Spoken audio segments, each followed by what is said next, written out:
আমার ভাইয়েরা, জীবনে যারা অসংখ্য গুনাহ করে ফেলেছি, পাপ করে ফেলেছি, মনের মধ্যে চিন্তা হচ্ছে, আহারে জীবনে এত গুনাহ করলাম, এত পাপ করলাম, না জানি আল্লাহ রাব্বুল আলামিন আমারে মাফ করেন কিনা।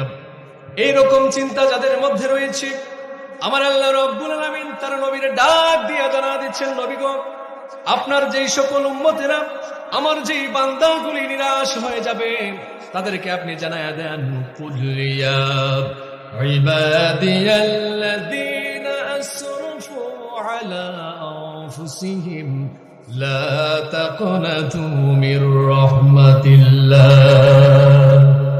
আল্লাহ রাব্বুল আলামিন জানাচ্ছেন, নবী গো, আমার যে সকল বান্দারা নিজেদের নফসের তাড়নায় পড়ে, নফসের সাথে জুলুম করে যারা গুনাহ করে ফেলেছে, তারা যেন নিরাশ হয়ে না যায়, তারা যেন হতাশাগ্রস্ত হয়ে না যায়, বরং তারা যদি আল্লাহ রাব্বুল আলামিনের কাছে ক্ষমা চায়, আল্লাহ রাব্বুল আলামিন তাদের জীবনের তামাম জিন্দেগির গুনাহ মাফ করে দেবেন। সুবহানাল্লাহ।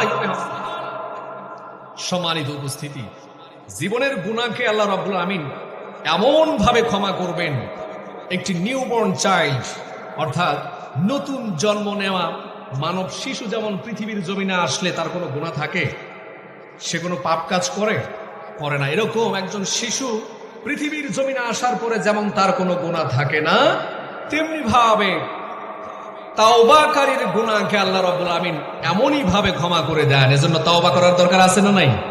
আজকের এই মাহফিল থেকে আমরা তাওবা করে তবেই ঘরে ফিরবো, এইরকম ওয়াদা দিতে পারবেন কারা কারা? হাত তুলে দেখান। আল্লাহর কাছে বলতে চাই, আল্লাহ আজকে এই মাহফিলের ময়দান থেকে সমস্ত পাপ মোচন করে, সমস্ত গুনাহ মোচন করে তবেই বাড়ি ফিরবো। হাত নামান। আল্লাহ রাব্বুল আলামিন আমাদের সকলকে কবুল মঞ্জুর করে নিক। সকলে বলি আমিন। যাদের হৃদয়ে আছে আল্লাহর ভয়, তারা কভু পথ ভুলে যায় না। আল্লাহর প্রেম ছাড়া এই দুনিয়ায় কারো কাছে কোনো কিছু চাই না। যারা মুত্তাকি, যারা সঠিকভাবে আল্লাহকে ভয় করে, যাদের অন্তরে আল্লাহ তাআলার ভয় আছে, তারা কি কোনো অন্যায় কাজের সাথে লিপ্ত থাকতে পারে? গুনার কাজ করতে পারে না। অন্তরের জন্য আল্লাহর ভয় রাখতে হবে। আমার পূর্ববর্তী সম্মানিত বিশেষ আলোচক এই বিষয়গুলো নিয়ে কথা বলেছেন, কিভাবে ঈমানকে আরো বেশি জোর জোশ করে তৈরি করা যায়, ঈমানী চেতনাকে কিভাবে জাগ্রত করবেন সেটি আমাদের জানতে হবে। সুতরাং আমি সকলকে উদ্দেশ্য করে একটি কথা বলতে চাই, আপনি জীবনে যতই বড় হন না কেন, জীবনে আপনি যতই খ্যাতি অর্জন করেন না কেন, আপনার শেষ ঠিকানা কোথায়? আমার শেষ ঠিকানা হচ্ছে কবর। কবরের পরে বিভিন্ন প্রসেসের মধ্য দিয়ে, হাসরে বিচার বিশ্লেষণের মধ্য দিয়ে আপনার জাহান্নাম, জান্নাত জাহান্নাম নিশ্চিত হবে, ঠিক কিনা? Where is our destination and where we come from. দুটি প্রশ্নের উত্তর মনে রাখবেন। এক হচ্ছে আমরা কোথায় ছিলাম, কোথা থেকে এসেছি, এবং আমাদের ডেস্টিনেশন কোথায়, আমরা কোথায় যাব। আমরা ছিলাম অনেক সুন্দর একটি জায়গায়, আলামুল আরওয়া, অর্থাৎ রুহের জগতে আমরা ছিলাম। কোথায় ছিলাম ভাই? রুহের জগতে ছিলাম। সেখানে আমাদের কোনো চিন্তা করা লাগে নাই, আমাদের কোনো খাবারের টেনশন করা লাগে নাই। এরপরে সেখান থেকে কথাগুলো একটু পয়েন্ট আউট করে শুনবেন। বুঝতেছেন আমার কথা? কষ্ট হচ্ছে? আলোচনা তো এখনো শুরুই হয় নাই। আমাদেরকে আলামুল আরওয়া থেকে, রুহের জগৎ থেকে আল্লাহ রাব্বুল আলামিন আমাদেরকে পাঠালেন মায়ের গর্ভে। মায়ের গর্ভে আমরা ছিলাম 10 মাস। তখন কি আমাদের কোনো চিন্তা করা লাগছে?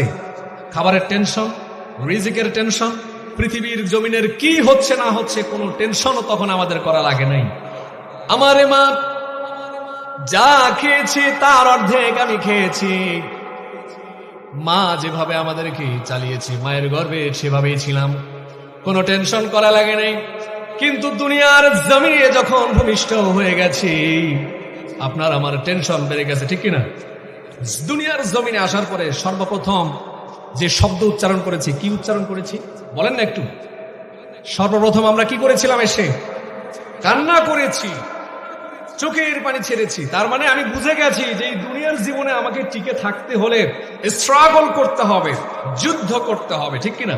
যুদ্ধ ছাড়া পৃথিবীতে টিকে থাকা সম্ভব? এই যে আমার মুরব্বী চাচা এখানে আছেন, উনি এত দূর অবধি উনি এসেছেন, ওনাকে কাজ করা লাগছে না? পরিবারের জন্য কাজ করা লাগছে না? এইদিকে যে মুরব্বীরা আছেন, আপনি কি বলতে পারবেন যে আমি বসে বসে খেয়ে খেয়ে এতদূর পর্যন্ত আসছি? কেউ বলতে পারবে? কেউ বলতে পারবেন না। কারণ কি?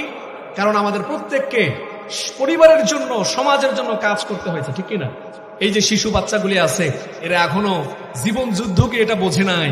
এটা বুঝবে যখন তারা যৌবনে পদার্পণ করবে, যৌবনকালে যখন উপনীত হবে, যখন মনে হবে এইবার তো বউ বাচ্চা আসতেছে, তাদেরও তো একটা দিন সন্তান আসবে, বিয়ে শাদী হবে, তখন বুঝতে পারবে জীবন যুদ্ধ কাকে বলে।